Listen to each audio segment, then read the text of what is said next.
రాష్ట్రాల్లో ఎండలు పెరుగుతున్న సమయంలో వాతావరణ అధికారులు ఒక తుఫాను హెచ్చరిక జారీ చేశారు.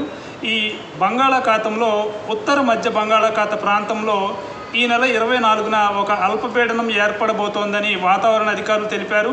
ఈ అల్పపీడనం క్రమంగా బలపడుతూ వాయుగుండంగా ఆ తర్వాత తుఫానుగా కూడా మారుతుందని తెలిపారు.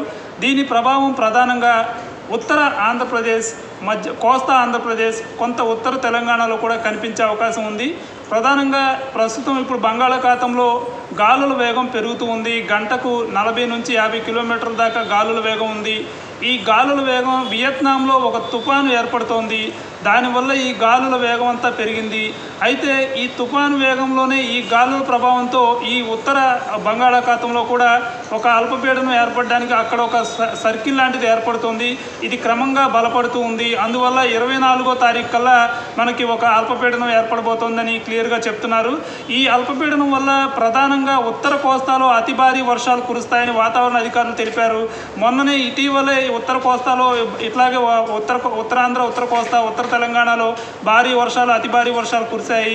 మళ్ళీ అలాంటి పరిస్థితి ఏర్పడుతుంది అంటున్నారు. కాబట్టి ఇప్పటి నుంచే కొంచెం జాగ్రత్తగా ఉండాలని అధికారులు తెలుపుతున్నారు.